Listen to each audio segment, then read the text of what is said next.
Hello everyone, good evening, नमस्ते जी। कैसे हो आप सभी? आई होप आप सभी बहुत अच्छे होंगे और हम भी ठीक हैं। मैं सीमा भट्ट आप सभी का बहुत बहुत स्वागत करती हूँ आपके अपने YouTube channel real life with Simo में। तो गाइज अभी इवनिंग का टाइम है और अभी मैंने यहाँ पर ले ली थी सब्जी वाले भैया आए थे तो उनसे मैंने गोभी ली है और हरा धनिया लिया है और आलू लिए थे। तो बस जी यहाँ पर ना गोभी में जो ज़्यादा डंठल वगैरह रहते हैं ना उनको मैं कट कर रही हूँ और धनिया को मैं साफ़ करके रख दूँगी। तो जब भी मतलब गोभी वगैरह मैं लेती हूँ तो उनके डंठल वगैरह जो एक्स्ट्रा रहते हैं उनको मैं पहले ही हटा देती हूँ। तो बस जो मैंने यहाँ पर हरा धनिया लिया है इसको भी मैं अच्छे से छांट दूँगी और इसमें भी मिट्टी वगैरह रहती है ना और थोड़ा सा जो ख़राब पत्ते रहते हैं तो उनको भी मैं हटा देती हूँ।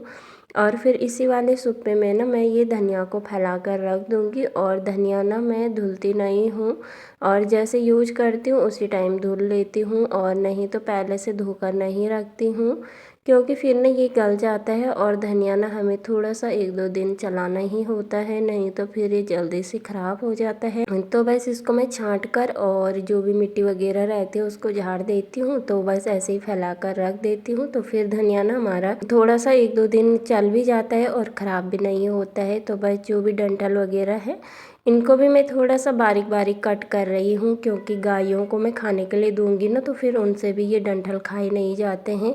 तो बस इनको मैं बारीक बारीक कट कर लेती हूँ। तो जी सब्जी वगैरह मैंने रख दी है साइड और अभी मैं आ चुकी हूँ मंदिर वाले रूम में। तो बस यहाँ पर ना बच्चे थोड़ा सा अपना खेलना कूदना कर रहे थे तो चादर भी ख़राब हो रखी थी और कंबल भी यहाँ पर फैली हुई थी। तो बस यहाँ पर मैं कंबल को भी सही से रख लूँगी और चादर भी मैं ठीक कर लूँगी। और अभी ना घर में भी थोड़ा सा कबाड़ वगैरह हो रहा था तो बस किचन में भी थोड़ा सा कबाड़ हो ही गया था। मैंने वहाँ पर सब्जी वगैरह छांट दी थी तो बस यहीं से मैंने झाड़ू वगैरह लगाना शुरू कर लिया है। और गाइस वैसे तो मतलब शाम को झाड़ू कभी कभार ही मैं लगाती हूँ जिस दिन ज़्यादा गंदा रहता है और वैसे मॉर्निंग में ही साफ़ सफाई वगैरह मैं कर लेती हूँ।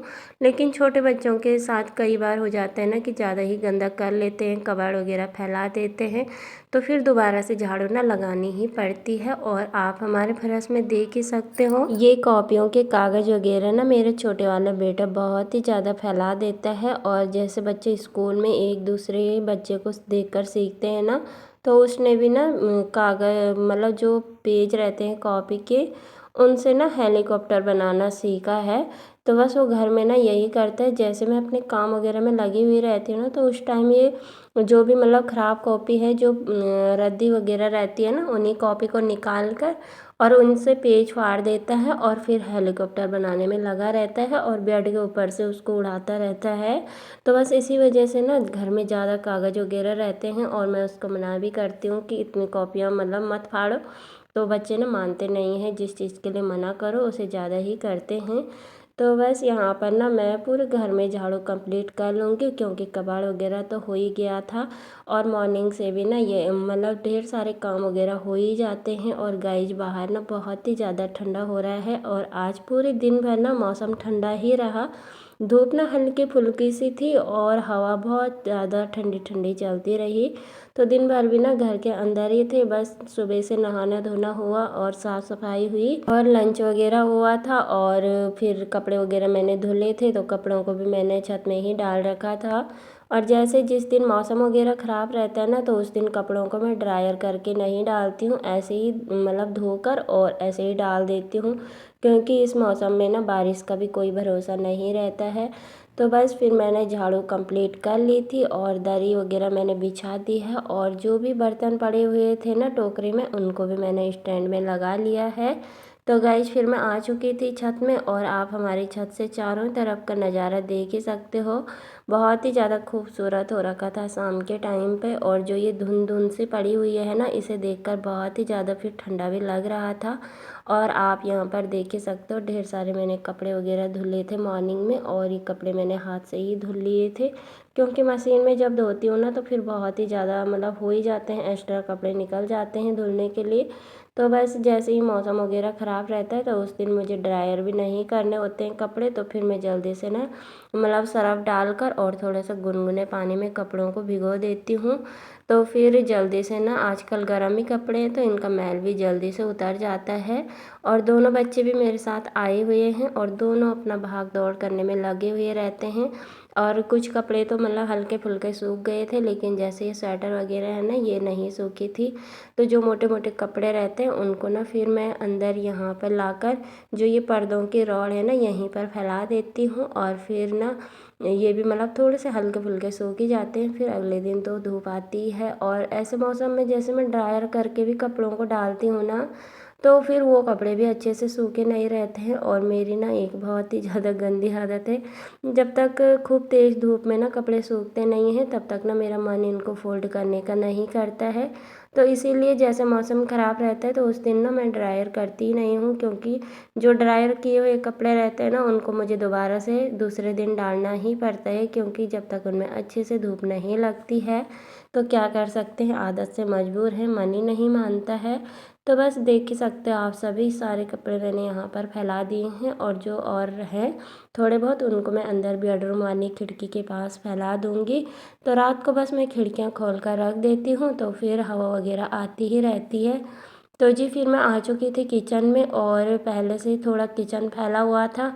तो फिर मैंने किचन को अच्छे से साफ़ सुथरा किया, और जो भी थोड़े बहुत एक्स्ट्रा बर्तन थे धोने के लिए, तो उनको धोकर मैंने टोकरी में रख दिया है। और फिर हमारी भी यहाँ पर चाय बनकर रेडी हो चुकी थी।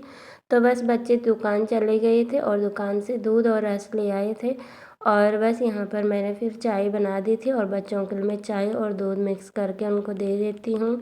तो फिर वो आराम से ना अपना चाय रस खा लेते हैं। तो बस जी यहाँ पर ना चाय मैंने निकाल दी है, और फ्राई पैन को और छन्नी को ना मैं हाथों हाथ ही धुल लेती हूँ, नहीं तो फिर ढेर सारे बर्तन हो जाते हैं सिंक में। और कोशिश तो डेली यही रहती है कि हाथों हाथ ही अपना काम निपटा दो, क्योंकि करना तो हमें ही होता है, अभी करो या बाद में करो। तो बस इससे अच्छा यही है कि जो काम जब दिखता है उसी टाइम उसको निपटा दो। तो जी फिर मैंने यहाँ पर बच्चों के लिए रस निकाल लिया है, और आधा पैकेट मैंने अभी निकाल दिया है, और आधा ना मैं इसमें रबड़ लगा कर रख दूँगी। तो बस बच्चों को डेली ना कुछ मतलब शाम के टाइम चाय दूध के साथ चाहिए ही होता है। तो देखिए जी हमारी चाय रेडी है, और अब मैं ले चलती हूँ। और बच्चे ना अभी भगवान जी के मंदिर में हैं। तो देखिए दोनों बच्चे ना यहाँ पर दिया बाती वगैरह कर रहे हैं, और बच्चों को ना बहुत ही ज़्यादा शौक लगी हुई है। जब से इन्होंने दिया बाती जलाना शुरू किया है ना, तब से मुझे जलाने ही नहीं देते, बोलते मम्मी हम ही जलाएंगे, आप ना रहने दो, आप अपना और काम कर लो। तो बस दोनों बच्चों ने यहाँ पर अच्छे से दिया भी जला दिया है, और धूप बत्ती वगैरह यहाँ पर जला रहे हैं। और दोनों के आपस में भी ना बहुत ज़्यादा खींचातानी होती है, एक बोलता है मैं जलाऊंगा, दूसरा बोलता है मैं जलाऊंगा। तो फिर छोटा वाला बेटा ना जल्दी ही नाराज़ हो जाता है। तो फिर इसको मैं बोलती हूँ कि एक टाइम ना एक जला दो, और दूसरे टाइम पे दूसरे जलाना, एक सुबह के टाइम जलाओ और एक ना शाम के टाइम जलाना। तो बस दोनों बच्चे यहाँ पर, बड़ा वाला बेटा आरती बोल रहा है, और छोटा वाला ना आरती को भगवान जी के सामने घुमा रहा है। तो बस पूजा आरती अच्छे से हो चुकी थी, और अभी मैं फिर यहाँ पर चाय बनाकर ले आई थी। तो वही दोनों बच्चे यहाँ पर बैठ चुके हैं, और हीटर मैंने जला दिया है। और बस ये यहीं पर बैठ कर ना, जो भी नाश्ता वगैरह खाना वगैरह होता है ना, वो हम यहीं पर बैठकर अपना खा लेते हैं। तो बस बच्चों के साथ बिस्तर में यही होता है ना, कई बार बच्चे गिरा देते हैं।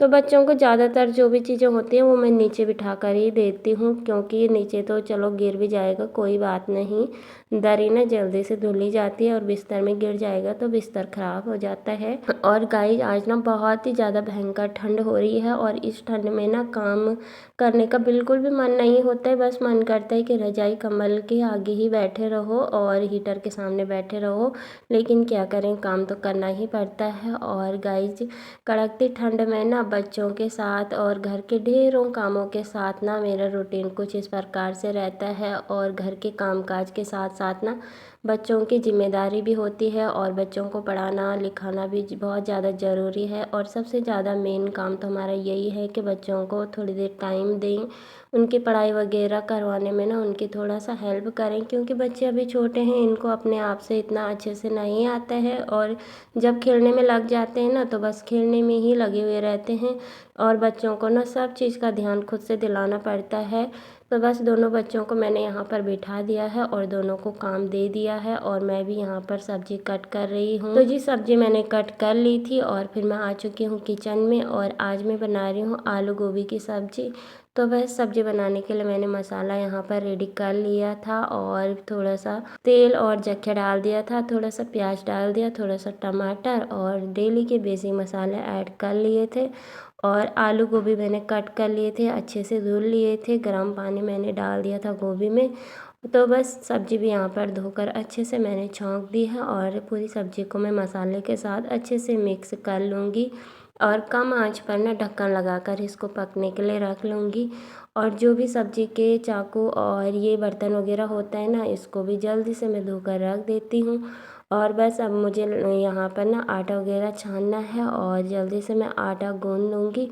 और फिर थोड़े बहुत मेरे कपड़े वगैरह भी पड़े हुए थे बेडरूम में, तो बस जब तक ना बच्चे अपना काम वगैरह कर रहे हैं तो तब तक मैं अपने ये काम निपटा देती हूँ। और पहले ना मैं बच्चों को ही बिठा देती हूँ, उनको काम वगैरह दे कर ना, तो फिर वो अपने काम में मतलब उनका मन लगा हुआ रहता है, तो फिर वो मेरे पीछे इतना नहीं आते हैं। नहीं तो फिर जैसे बच्चे खेलने में लगे रहते हैं तो बार बार पीछे पीछे आते रहते हैं। और फिर जैसे मैं उन्हें काम वगैरह दे देती हूँ तो फिर वो आराम से अपना काम करने में लगे हुए रहते हैं, तो तब तक मैं जल्दी से अपने काम वगैरह निपटा देती हूँ। और गाइस बच्चों के साथ ना थोड़ा सा चालाकी करनी पड़ती है, तभी जाकर ना घर के कामकाज के साथ साथ फिर बच्चों पे भी ध्यान दिया जाता है, नहीं तो फिर ना एक साथ ना सब कुछ संभालना थोड़ा सा मुश्किल हो ही जाता है। तो बस आटा मैंने थोड़ा सा आधा गूँध लिया है और थोड़ा सा पानी डालकर ना आटे को भिगोने के लिए मैंने रख दिया है ढककर। और बस फिर मैं आ चुकी थी बेडरूम में और यहाँ पर कपड़े पड़े हुए थे फ़ोल्ड करने के लिए, तो बस जल्दी से मैं इनको साथ के साथ फ़ोल्ड करके ना अलमारी में रख लूँगी। और बस नहीं तो फिर कपड़े ऐसे ही पड़े हुए रहते हैं ना, तो फिर बिखरा हुआ घर बिल्कुल भी अच्छा नहीं लगता है। और साथ के साथ ही फ़ोल्ड करके रख लो तो फिर घर भी अच्छा लगता है। और अलमारी में भी कपड़े में तय लगा के ही रखती हूँ। और बच्चों के कपड़े जहाँ पर रहते हैं ना, वहाँ पर ना कपड़े डेली ही बिगड़े हुए रहते हैं, क्योंकि बच्चे बार बार अपना कभी कुछ निकालते हैं कभी कुछ निकालते हैं। और मेरा छोटा वाला बेटा ना बहुत ही ज़्यादा अपने कपड़े वगैरह चेंज करने में लगा हुआ रहता है। और बड़ा वाला तो इतना नहीं करता है, लेकिन छोटे वाले को ना कपड़ों का बहुत ही ज़्यादा शौक़ है, वो अपनी पसंद के कपड़े पहनता रहता है। तो जी फिर मैं आ चुकी हूँ किचन में और यहाँ पर ना मैंने सुबह आलू के परांठे बनाए थे, तो थोड़ा सा आलू की स्टफिंग रह गई थी, तो बस वही मैं यहाँ पर एक दो परांठा बना रही हूँ। और हम सब के लिए ना मैं रोटी बनाऊँगी, तो एक एक परांठा बच्चों के लिए मैं बना लूँगी। और बस परांठा यहाँ पर बन चुका था और इसमें मैंने अच्छे से तेल वगैरह लगा लिया है और बच्चों की पढ़ाई वगैरह भी हो चुकी है। और जैसे ही परांठे की खुशबू आती है ना, तो फिर बच्चों का आना जाना किचन में बहुत हो जाता है बार बार, क्योंकि बच्चों को परांठे पूड़ियाँ वगैरह ना बहुत ही ज़्यादा पसंद होती है। तो बस परांठा मैंने बना लिया है और अब मैं अपने लिए और हस्बैंड जी के लिए भी रोटी बना लूँगी। और हस्बैंड जी भी आ चुके थे, वो अपना मुँह हाथ वगैरह धुल रहे हैं, तो बस तब तक मैं यहाँ पर जल्दी से रोटी वगैरह गर्मा गर्म बना देती हूँ। और बस सब्ज़ी भी बनकर हमारी रेडी हो चुकी थी और जैसे समय सब्ज़ी वगैरह चढ़ा देती हूँ ना, तो उस टाइम अपने और काम कर लेती हूँ। तो जी देखिए हमारा सिंपल सा डिनर बनकर रेडी है, रोटी सब्ज़ी है और मिर्ची का अचार है और आलू का परांठा है।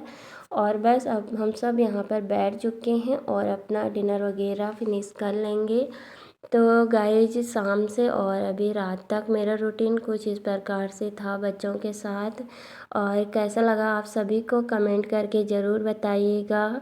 तो गाइज अगर आपको हमारा ब्लॉग थोड़ा भी पसंद आया हो तो प्लीज़ हमारे चैनल को लाइक शेयर और सब्सक्राइब ज़रूर कीजिएगा और अपना प्यार सपोर्ट ना ऐसे ही बनाए रखिएगा। और गाइज मेरे को सपोर्ट ज़रूर कीजिएगा और मेरी मेहनत को सफल ज़रूर बनाइएगा। और आपके सपोर्ट के बिना ना मेरी सारी ही मेहनत बेकार है।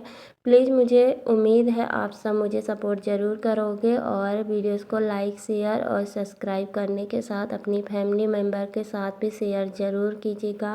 तो एक मेरी सिस्टर है, उन्होंने मुझे कमेंट में बताया था कि मैं ना औरों के साथ भी आपके चैनल को शेयर कर रही हूँ, तो उनका दिल से बहुत बहुत धन्यवाद। मिलते हैं जल्द ही, तब तक के लिए नमस्ते, बाय बाय।